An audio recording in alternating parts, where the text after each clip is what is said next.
LB Plus Family! LB Plus Family!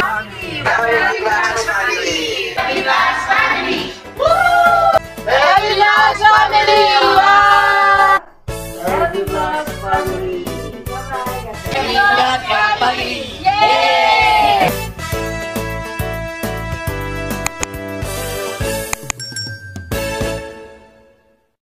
Andito po si Jonathan, nakikita po natin. Nandito kami, nandito ako. Andito ka pala? Oo, pinabangan ko natin Mayra eh.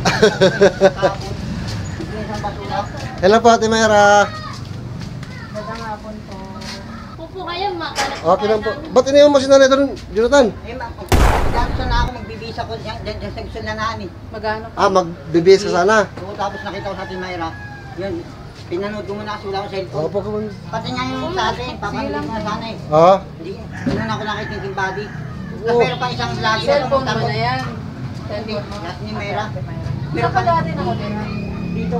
Yan ang bahay nila dati. Kaya pa rin ang upaan. Diyan sila dati. Sabi nga sabi na maganda. Kaso wala eh.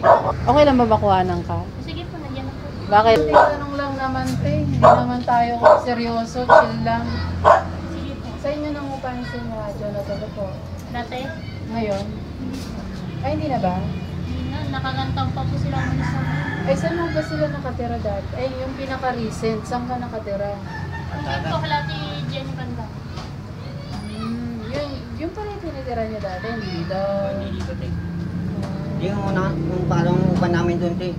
Doon sa may umalis na kami. Yung pinakahuli. Oo, yung Saan ano? po yun? Doon sa may taas yun eh. Sa may amin. Sa may- Malayo pa po rito.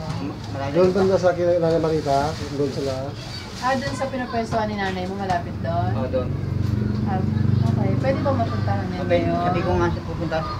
Sabihin ko dapat ngayon eh. Punta tayo doon eh. Nandun mama ko.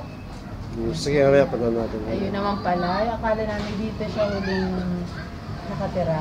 Hindi pala, doon pala. Asan yung bahay ni nanay, ano, yung... Kayo po yung kaibigan ni Jonathan. Yung isang, ano, matanda Kasi na... nakakalungkot dyan din? lang, baka kasi hindi naiintindihan ni Jonathan kung bakit siya umalis. Umalis daw kasi siya.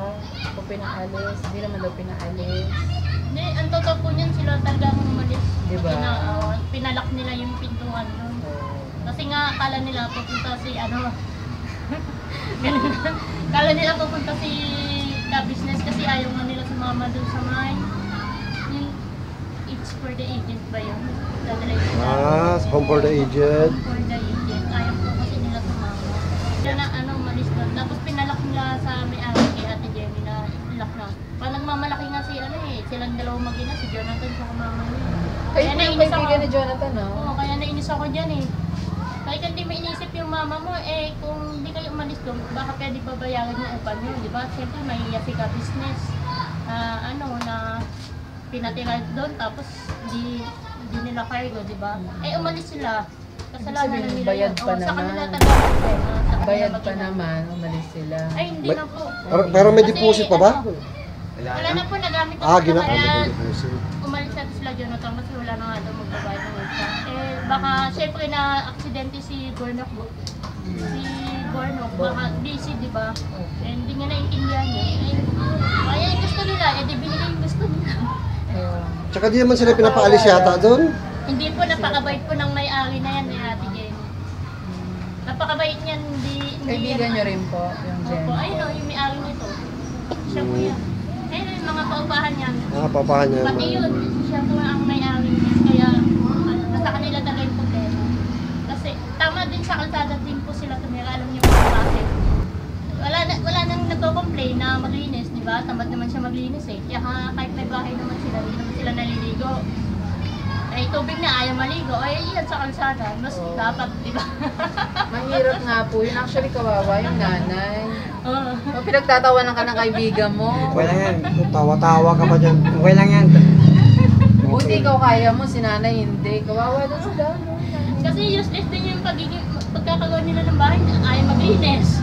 Lagi na complain ng kapitbahay. Pati yung mga kapitbahay, maiari ng bahay. Matagal na po kayo magkaibigan ni Jonathan? Mga isang taon na po mula yung... Ay, nagpunta siya rito. Ay, kayo po, nung natira siya rito, nagreklamo rin kayo sa kanya. Opo, pinagsasabihan ko yun. Pag pinagsasabihan ko yan, galit pa, awayin pa. Pero ngayon, hindi na kayo nag-aaway kasi hindi na siya Hindi dito na, nakatira. siya na inaaway ko Doon na. na ito. Bali sa inyo po pala siya nakikiligo. Opo. Oh, Sabi ko sa kanila, ang may Oo. tutulong ko na lang sa inyo, pwede kayo baka may maligo dyan. makuha tayo ng Diba? negosyo dito. Yung pag gusto Ha? pwede maligo yung nanay niya. Kayo na lang matutulong ko sa kanila. Pero, So, sa ngayon po, na nandyan sila sa daan, anytime pwede na maligo sila ni Marita rito. opo, pwede po. Lalagyan na lang namin ng hose. Sinabi ko na yan kuya kay Jonathan. Ayun pala, Jonathan. Pwede naman. Pwede naman ako maligo kay Ate Mayra. Hindi, si Nanay Marita, paliguan dito. Oh, pwede nga, pwede. Ayun pala eh, paliguan mo nga Jonathan. And inopen ko na po. Tamad po talaga yan. Kasi mamang ano ko, Ikaw. Hindi alam, ilang araw na bang naliligo si nanay? Isang buwan na. Isang buwan. Isang buwan na mahigit ka mo. Lampas na. Paliguan mo naman ikaw. Problema doon, baka puro sugat ng puwet nun. So, Hindi, wala pa. wala pa. Muntik na akala ko meron eh. Ito, tinignan mo. Binulat-lat mo, ganun. Hindi yung dulo lang. Ah, dulo lang. Ano pala, mancha lang. Kasi nabababa siya sa dumi-dumi niya, ihi niya. Tapos walang ligo-ligo. Kaya mo naman paliguan, samahan ka namin. May sabon di ba Ayun, inabot kami sa inyo ng isang araw? Nandiyan naman. Meron doon. Di mo pa bininta? Paliguan mo. May host naman Oo, daw ano, ipapahiram. yung mga binigyan namin, di pa pa bininta. Yung iba. Kasi Yung yan. na bininta. Ano yung binenta mo, Yung be? meron ba shotgun doon? May shotgun. Ano yung binenta mo? Kuya Randy matalino eh. Hindi, ano yung binenta mo? Hindi yung iba. Kasi hindi kasi yun eh. Ano yun? Mga hindi kasi. Kaya napakinabangan naman rin kaya sa dahing yun. Dati sa may bakery. Mabait naman yun. Saka hindi yung tinapon eh. Napakinabangan din. Meron kami sabon. Nagtira ako ng sabon namin. Ilang pang sabon na tira doon? Shotgun lang, isa lang. Bakit yung iba, bininta mo rin? Masyadong marami. Masyadong marami, ha? Binenta mo. Sa sunod pala, kalahati lang ibigay. Binenta niya talaga yan, te? Mahilig po talaga magbenta yan, pati mga gamit nila. Kasi hindi matin, kasi wala Masayang nang kasi makakain. Kasi nabisira na eh. Napupipot sa gulong. Mahilig talaga po magbenta yan. Diba tinutulak ka ng gulong? Kaya dapat lang wala talaga silang bahay kasi. Pero pasintabi, Jonathan, natatanungin ko yung kaibigan mo. Ay, ito atin na lang. With due respect naman, Jonathan. Sa tingin niyo po, may kailangan ding tulong si Jonathan sa pag-iisip? Kasi po, parang napapabayaan niya nanay niya, tapos ganyan siya sumagot, parang masaya pa siya. Na hindi naman nakakatawa yung sitwasyon nila. Naiyak ka naman ako. Hot seat. Pero ano po sa tingin niyo yung, kailangan niya rin ba ng tulong sa pag-iisip? O normal pa ba yung ganyan? Tingin niyo po, sa pagsasama ninyo minsan. Yung pagsasama po namin, kasi pag tinatanong ko siya, sumasagot naman po siya na nakakausap naman po siya. Siguro, hindi lang siguro siya nakapag-aral, kaya hindi ganun kalawak yung pag-iisip niya. Parang easy-go-lucky lang, Ah, pero matino. Kung may pagkakataon po na ipatingin siya, mas maganda kasi sa ikakabuti niya po. Siguro depression na lang din, no? Sa hirap ng buhay. Lipasan ng gutom. Lipasan. Tsaka kailangan talaga nila ng tulong mag-ina. Si ka-business kasi lagi nila hinahanap nila.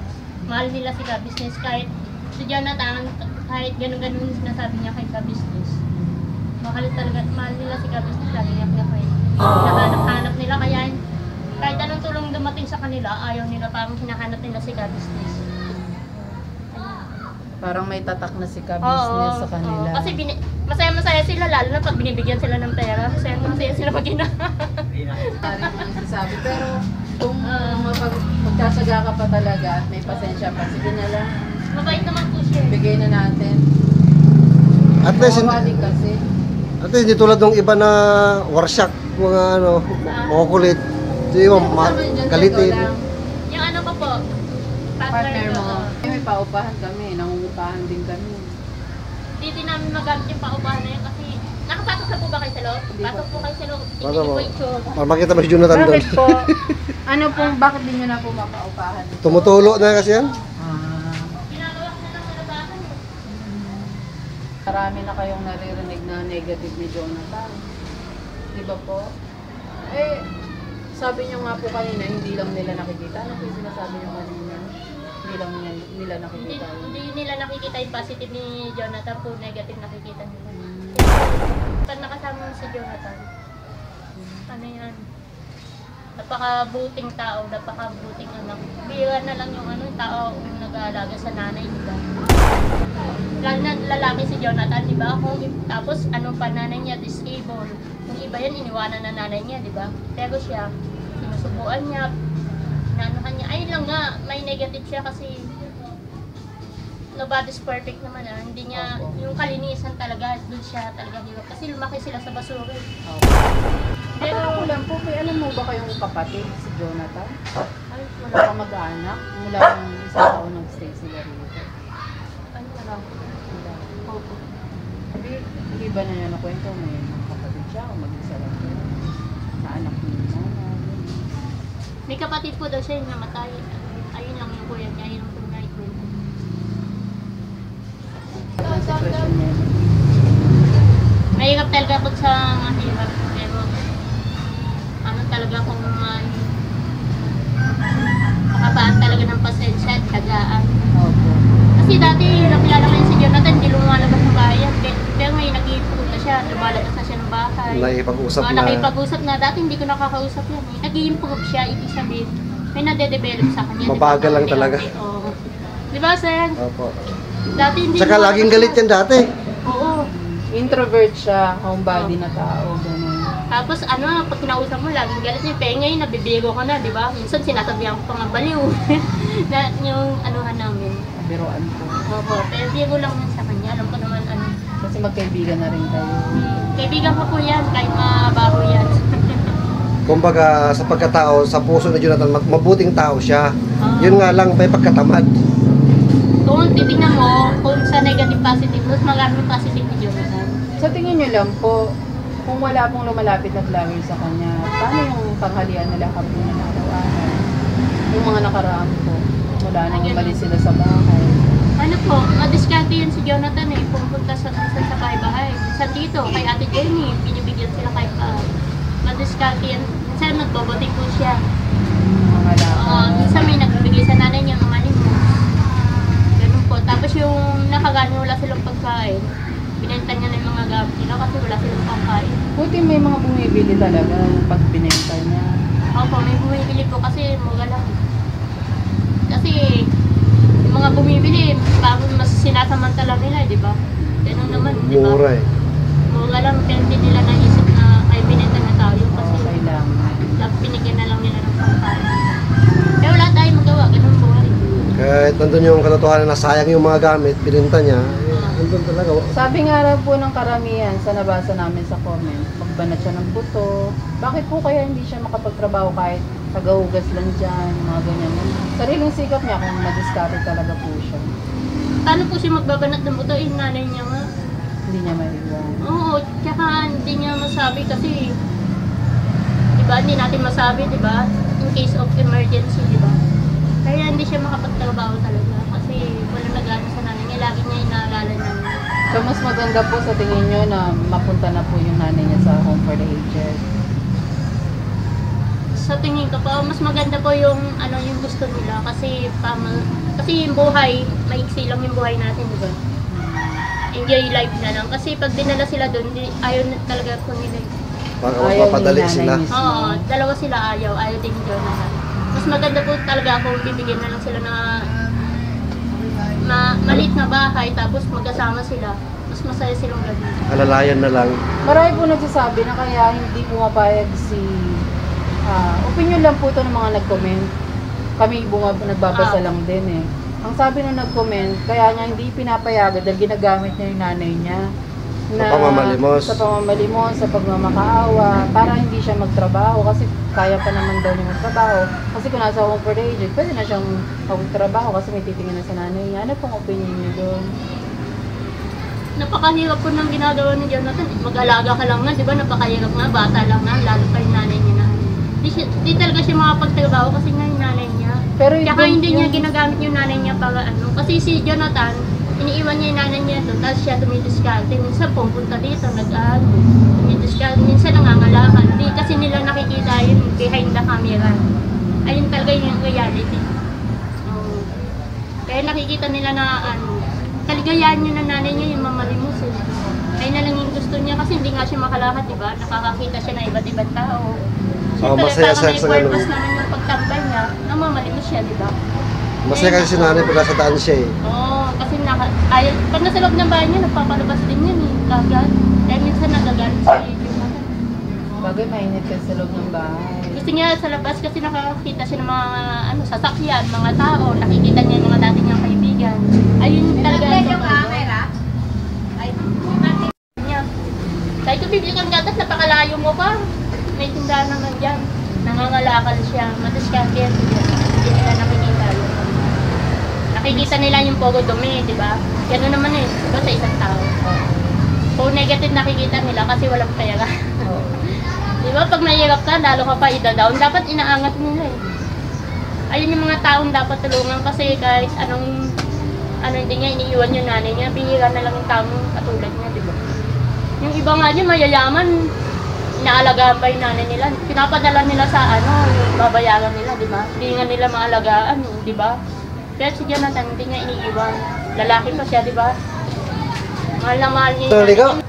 Fresh. Ang pogi ah. Amoy tubig ah. Amoy. Hindi yan, sa Oo, pwede na yan kaysa wala. Di ba, fresh pa sa katawan, di ba? Taga naman libag. Oo, tanggal di ba? Pag-amoy. Pero araw-araw ka nangangalakal. Minsan-minsan lang siya. Bakit? Ka pa minsan-minsan lang mga lakal. Mas maganda di ba, mga lakal ka ng, di ba, o gabi. Gabi kasi marami dito sa gabi. Oh, marami kasi natatapon ng basura pag gabi. Nananghalian na kayo. Tagay na po sa tanghali. Anong ulam mo? Yung po yung siomay. Si nanay, kumain. May nagbigay o pinili mo? Pinili ko po siya. Yung may nagbibigay ng pusi. Eh, ngayong hapon, may hapon na kayo. Gagatas lang po kami ngayon. Hindi ko kumain hapon. Gagatas lang kami. Magatas na kayo. Gatas kayo sa gabi. Anong gatas niya? Pebra. Your brand? Saan mo tinitimpla yun? Sa batong May baso kayo. yung pamilya ko sa tindahan. Yung mainit na. Disposable, mainit. Bumibili ka ng baso tsaka mainit na tubig. Tinitimpla ka. Madiskarte naman pala din si So, bakit ang talaga?